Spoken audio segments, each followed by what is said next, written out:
En el programa de hoy hablaremos de las características de los empleados subordinados remunerados, con base en las estadísticas del ENOE. Hablaremos de las horas laborales, del salario mínimo y otras características más. Yo soy Ernesto Guzmán y te invito a que te quedes en Coyuntura Económica, el podcast.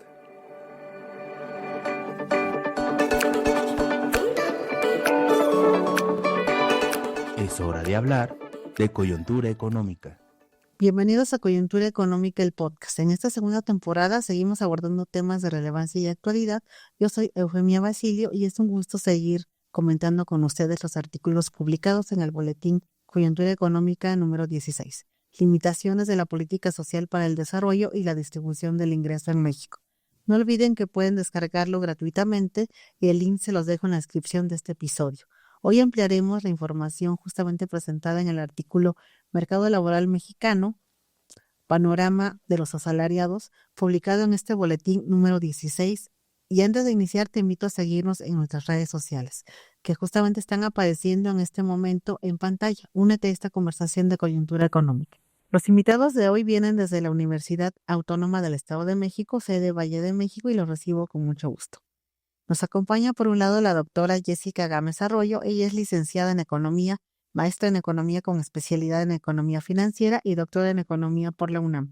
Actualmente es profesora de tiempo completo, coordinadora del Diplomado Superior en Economía Financiera en la Universidad Autónoma del Estado de México, y sus líneas de investigación son el mercado laboral, diferencias salariales, brechas salariales por género, economía financiera, banca comercial, política monetaria y tasas de interés bancarias, y es autora del artículo del que hablaremos el día de hoy. Estimada Jessica, bienvenida a Coyuntura Económica, el podcast. Muchísimas gracias por la invitación. Me siento sumamente honrada en el poder regresar a casa, a mi alma mater, a la UNAM. Muchísimas gracias, doctora Eufemia.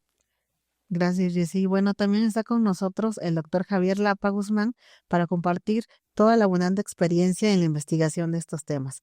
Él es profesor e investigador de la UAM y de la UNAM. También se desempeña como coordinador de la licenciatura en Economía en el Centro Universitario Valle de México. Es licenciado en Economía por el Instituto Politécnico Nacional.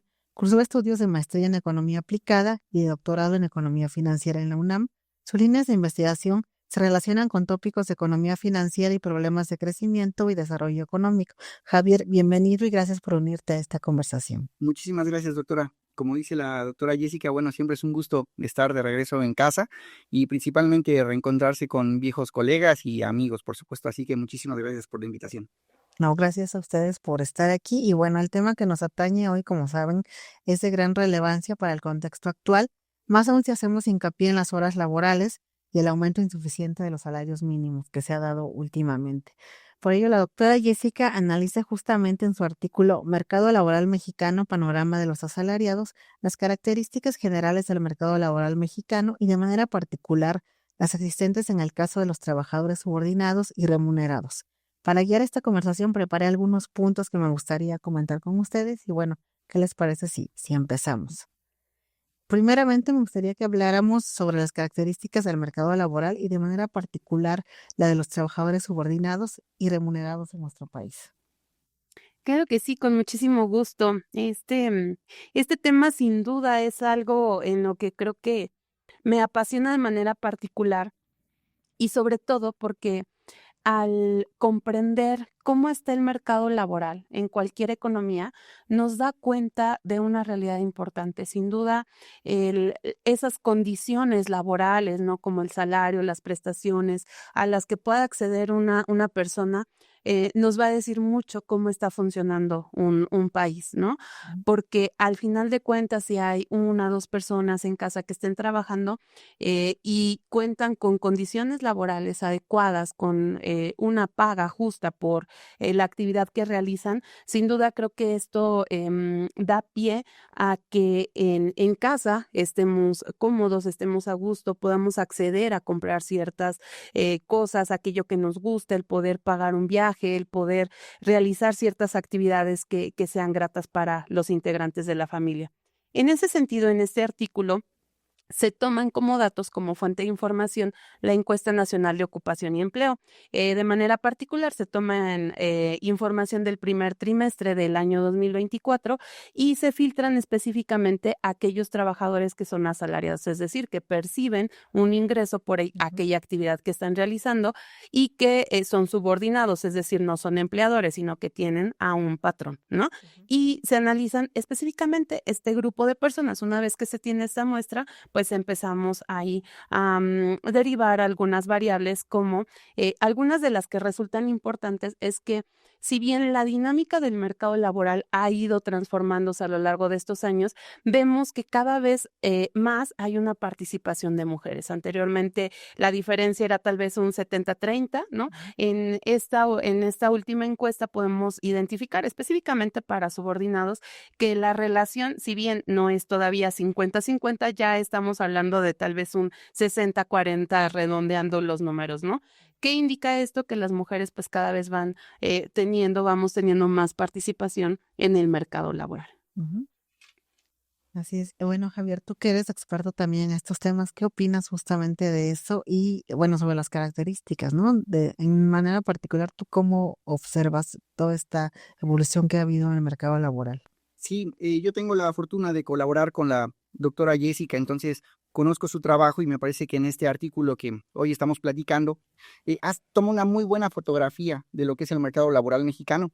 Sin embargo, también creo que sería muy valioso el detenernos a reflexionar sobre cuál es la razón de esa fotografía. Es decir, tendríamos que entender que el mercado laboral mexicano del que hoy gozamos, nos enfrentamos a él, pues proviene de la década de los 80, en donde México atravesó por un cambio de paradigma fuerte a través de 3 grandes reformas. La liberalización financiera, la apertura comercial y un proceso privatizador, ¿no? Que son los ejes del modelo neoliberal. Y tendríamos que preguntarnos qué se esperaba de ese modelo neoliberal. En su momento se vendió como la panacea a todos los problemas que enfrentaba la economía mexicana en su momento. Y eso implicaba la generación de empleo, no solamente en términos de volumen, sino también un mejoramiento en las condiciones de ese empleo. Me parece que la doctora Jessica en su trabajo muestra de una manera muy clara el que lo que se esperaba en realidad no sucedió. Y esas son las grandes preguntas a las que tendríamos que enfrentarnos. ¿Cuáles son los fallos de ese modelo de crecimiento que no dio los resultados esperados? Creo que esa es la valía del trabajo, el que toma una fotografía, pero que nos sirve para entender de dónde venimos y nos plantea una serie de cuestionamientos, dudas de qué tipo de propuestas deberíamos llevar a cabo ahora mismo en esta coyuntura económica, haciendo referencia al nombre de tu podcast, doctora. Bueno, esta coyuntura en la que nos enfrentamos, o al menos desde la parte gubernamental, nos dice que va a haber un cambio de fondo estructural. Pues entonces me parece que trabajos como el de la doctora pues se vuelven interesantes porque ponen atención en variables que deberíamos mejorar por el bien de todos. Y justamente como dices, ¿no? Dadas las condiciones actuales, y bueno, desde hace décadas que se han venido suscitando en la economía mexicana, falta de crecimiento y demás, y la precariedad laboral, ¿no? Que finalmente toda la cuestión de salarios y trabajo le pega siempre al que menos tiene. Entonces creo que es muy importante, como bien comentan, hacer un análisis profundo de todo esto y entender cuál es el problema, cuál es el factor, ¿no? Que finalmente está detrás de menores salarios o de un mercado laboral que finalmente no termina de ajustarse a las necesidades de los mexicanos, ¿no? Y sobre esto quisiera poner sobre la mesa la teoría del capital humano y cómo determinan los salarios en el mercado laboral, de acuerdo a lo que justo comentabas, Jessica, en tu texto, que me parece muy interesante el verlo desde ahí. ¿Ustedes cómo observan esta relación del capital humano y la determinación de salarios? Pues mira, yo ahora que planteabas esta idea, doctora, de reflexionar sobre dónde venimos y hacia dónde nos podríamos encaminar, pensaba en lo siguiente. En su momento se nos dijo que México participaría a nivel internacional ofreciendo mano de obra barata, ¿no? Es decir, esa fue la idea en los 80s, de hacer de México un lugar atractivo para la inversión. Y para eso se ofreció estabilidad a través del control de inflación, un tipo de cambio ajustado, y eso explica las grandes medidas que hicieron en los 80s al final y principios de los 90, con la promesa de que con el tiempo y la especialización de la mano de obra, las condiciones laborales mejorarían. No solamente se generarían más empleos, sino que, dado que comenzamos con una mano de obra barata, pero que la especialización de la misma permitiría mejores salarios. La pregunta debería ser, bueno, ¿y entonces qué pasó en qué momento se interrumpió ese proceso.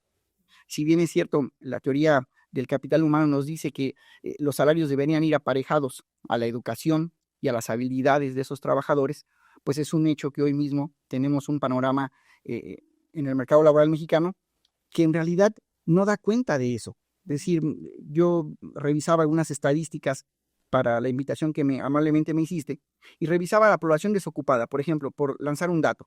La población desocupada por nivel académico. Y te darás cuenta que conforme se incrementa el nivel académico, el grado de desempleo es mayor.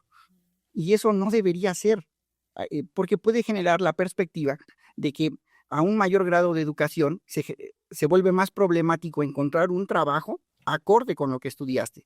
Es decir, que el mercado laboral no está respondiendo a las necesidades de la economía de la sociedad mexicana. No quiero decir con esto, es decir, yo sé que muchos jóvenes nos escuchan, quisiera yo ser muy cuidadoso con esto. Las estadísticas nos dicen que a mayor educación hay mejores salarios. Es decir, eso es un hecho. Pero también es un hecho que las fuentes de empleo se reducen en función del incremento de la capacitación que tiene la mano de obra. Entonces me parece que ese es un asunto que debería importarnos a todos, pero principalmente a los académicos y a los estudiantes que amablemente nos escuchan. Entonces, creo que la doctora Jessica ha trabajado muchísimo sobre esta idea del capital humano como un factor importante en la determinación de los salarios. Es correcto. Sin duda creo que si queremos mejorar las condiciones de los trabajadores, pues una variable relevante y que no podemos dejar de lado es esa inversión en capital humano. Por supuesto, hay una teoría que lo sustenta. No debemos dejar de lado que finalmente es una teoría que está sustentada en fuentes, primero una versión clásica y después una teoría neoclásica. Sin embargo, lo que podemos rescatar de esta teoría es que es cierto, o sea, realmente si estamos estudiando más, lo que esperamos es ganar más. Finalmente, pues por algo, ahora que se ha lanzado que la convocatoria de la UNAM, por algo es que hay muchos candidatos que aspiran a llegar a esta universidad o universidades también que han ganado gran reconocimiento, como la noble institución de la que venimos el doctor y yo, que es la UAM, en la que cada vez más estudiantes, más personas quieren ingresar y tener un nivel educativo más alto, ¿no? Creo que una de las rutas sin duda es esta, ¿no? Pero lo que debemos de comprender es que esto debe de estar acompañado, ¿no? Y ahí es en donde tal vez ha habido una ruptura de aquel acompañamiento institucional, que también hay ahí toda una riqueza de teorías que nos aportan muchísimo y que nos dicen que finalmente las instituciones deberían de tener más poder en el mercado laboral, ¿no? Como los sindicatos, ¿no? Que cada vez pues han ido desapareciendo y cada vez tienen menos poder. De ese lado creo que se puede fortalecer mucho. Por la parte de la inversión en educación, podemos identificar que en realidad no es que seamos un país en el que no se estudie, ¿no? A mí me llena de orgullo y es muy grato al analizar los datos que en realidad ya el nivel educativo con mayor alcance es justamente el nivel profesional. ¿Qué significa? Que hace 20 años, pues, no sé, al menos en mi caso, mis papás no estudiaron una universidad, no tuvieron ese privilegio. Las nuevas generaciones ya tenemos ese gran privilegio de llegar a un nivel educativo profesional. Esto ha venido mejorando en el transcurso de los años. El problema entonces no es que en México no nos estemos educando, nos estamos educando.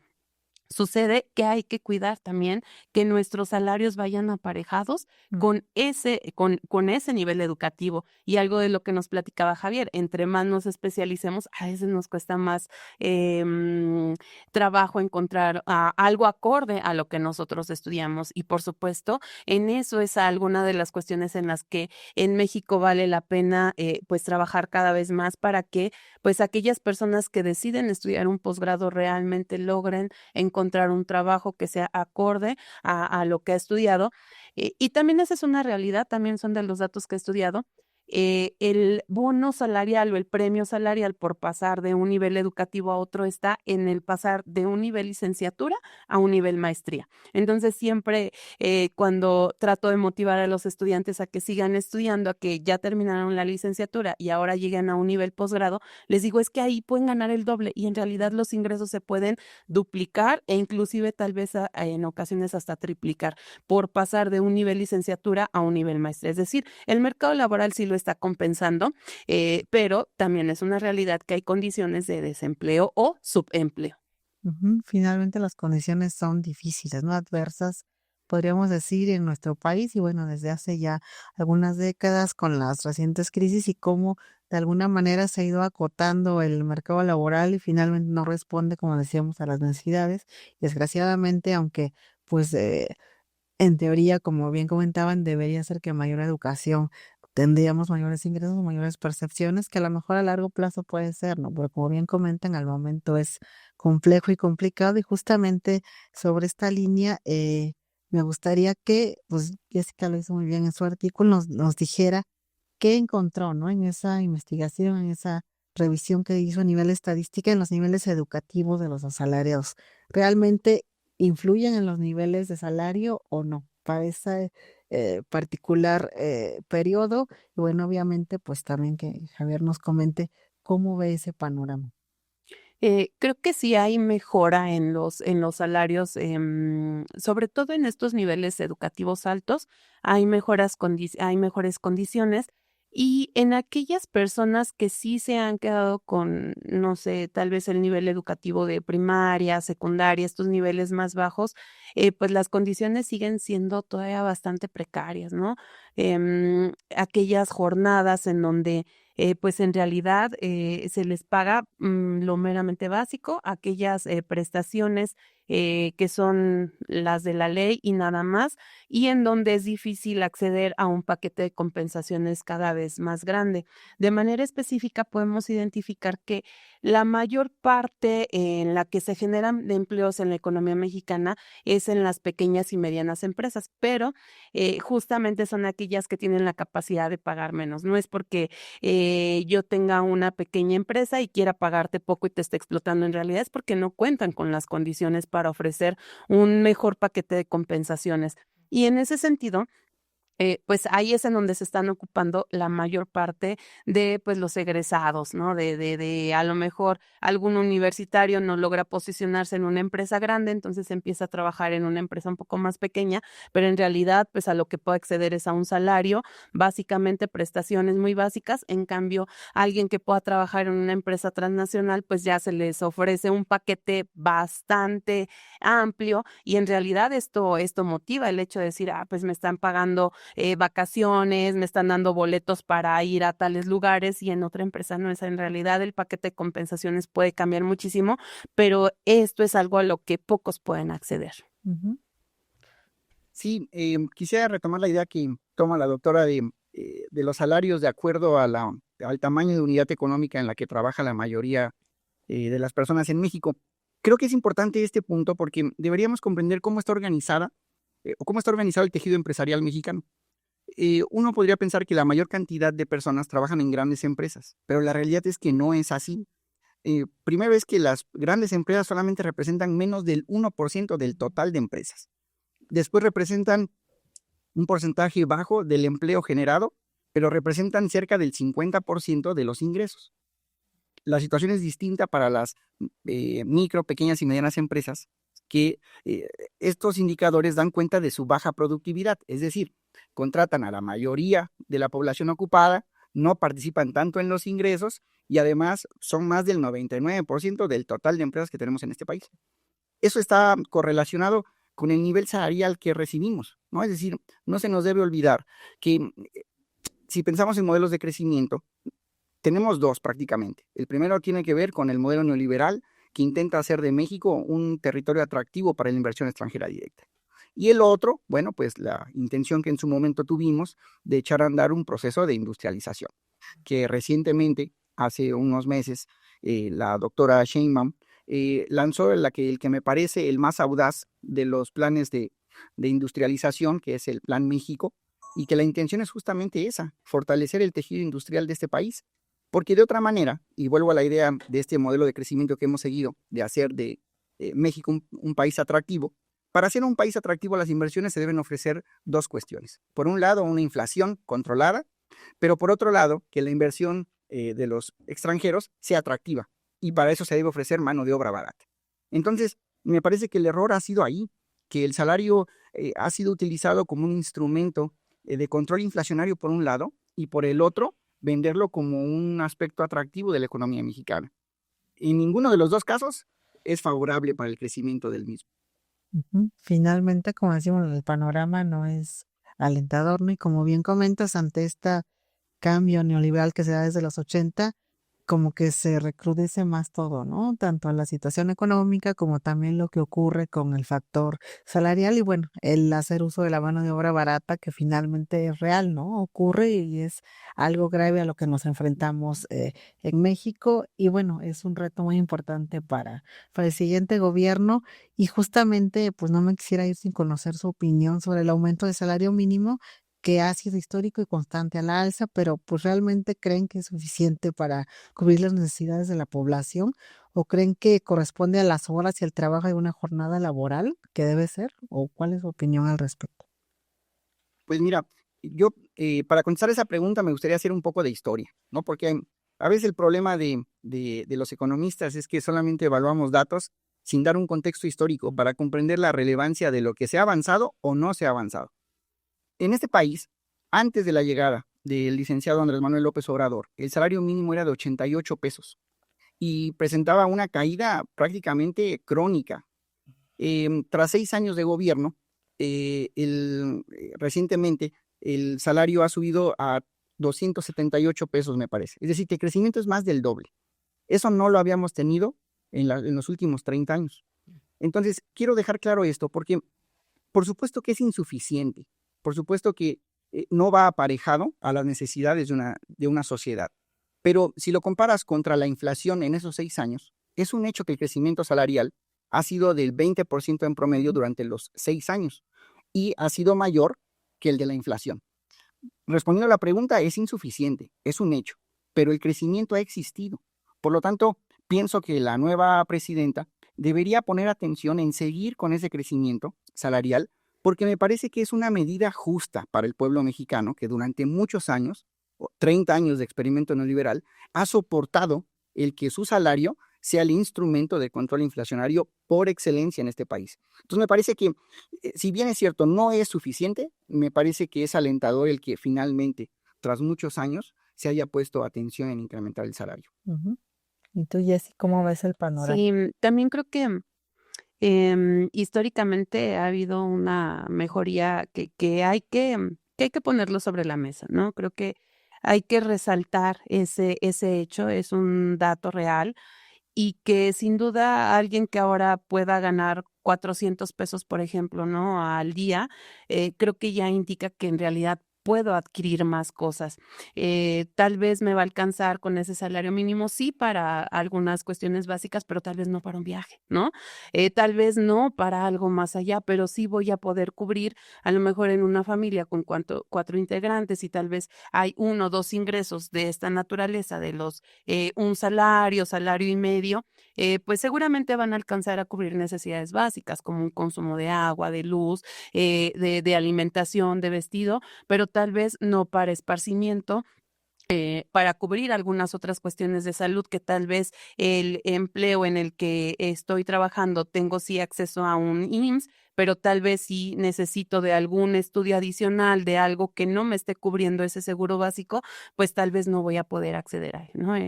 Como bien lo comentaba el doctor Javier, por supuesto que hay una mejoría, pero si pensamos en poder acceder a algo más allá de lo meramente básico, sin duda todavía falta.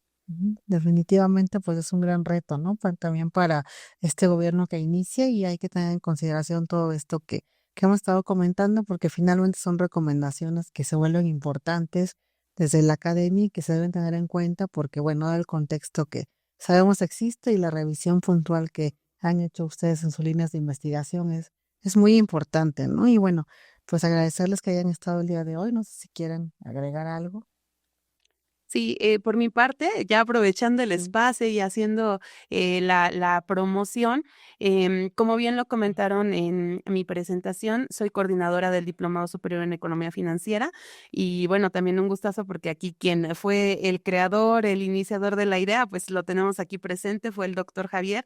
Definitivamente esta coordinación no la podría tener si él no lo hubiera diseñado en un primer borrador. Y en ese sentido, pues actualmente tenemos convocatoria abierta, vamos a iniciar clases el 21 de marzo. Si bien es un diplomado que pueden cursar aquellos que ya egresaron, también aquellas personas que ya estén titulados en el área afín pueden cursarlo. Si están interesados en obtener más información sobre este programa de estudios, que de verdad ha sido actualizado, está muy reciente, pueden contactarme a través del correo electrónico jgamesa@guamex.mx o también buscarla desde la página del Centro Universitario Guaem Valle de México. Muchas gracias, Jessica. Muy interesante. Pues están todos invitados. Javier, muchas gracias. ¿Algo que quisieras agregar? Sí, muchas gracias por la invitación, doctora Eufemia, y por supuesto un gusto siempre platicar con la doctora Jessica. Me gustaría cerrar dirigiéndome a los estudiantes que yo sé que ven tu trabajo, doctora. Me parece que no quisiera que se quedara la idea negativa de un mercado laboral mexicano que, si bien es cierto, presenta muchas deficiencias, pero que me parece justamente debemos entender que hoy nos enfrentamos a la generación más preparada de la historia de este país y que por lo tanto es responsabilidad de todos nosotros y principalmente los estudiantes que están por egresar de las universidades, pues buscar esos espacios que contribuyan al crecimiento económico del país, pero aún más importante al desarrollo del mismo. Entonces me parece que todos tenemos mucho trabajo por hacer en cada uno de nuestras diferentes trincheras, pero bueno, siempre un gusto venir aquí contigo y hablar de los temas que nos apasionan a todos, y muchísimas gracias. Muchas gracias, Javier y Jessica. Bueno, ha sido una conversación muy interesante que seguro sumará al análisis del artículo y bueno, de este tema que decíamos es tan importante y pues saben que son siempre bienvenidos al Instituto de Investigaciones Económicas, a la UNAM, que pues siempre va a ser su segunda casa y pues muchas gracias por estar con nosotros en este podcast. Y bueno, ha llegado el momento de despedirme, pero como siempre les recuerdo que pueden leer el artículo completo de la doctora Jessica en el Boletín Coyuntura Económica número 16, donde encontrarán en la descripción de este episodio el link que les permitirá descargarlo gratuitamente y también los invito a unirse a esta conversación de coyuntura económica en todas nuestras redes sociales. Yo soy Eufemia Basilio y los espero todos los últimos jueves de cada mes con otro tema de coyuntura económica. Coyuntura Económica, el podcast, es un programa de la Universidad Nacional Autónoma de México y el Instituto de Investigaciones Económicas. Dirección académica Eufemia Basilio Morales. Content Manager Alejandra Barranco. Community Manager Ernesto Guzmán. En las redes sociales, Sandra López y Diego Canales. Diseño gráfico, Carla Daniela Jaime. Locución, Ángel Toscano. Producción y postproducción, Toscano Producciones. Las opiniones expresadas en este podcast no necesariamente reflejan la postura de la UNAM.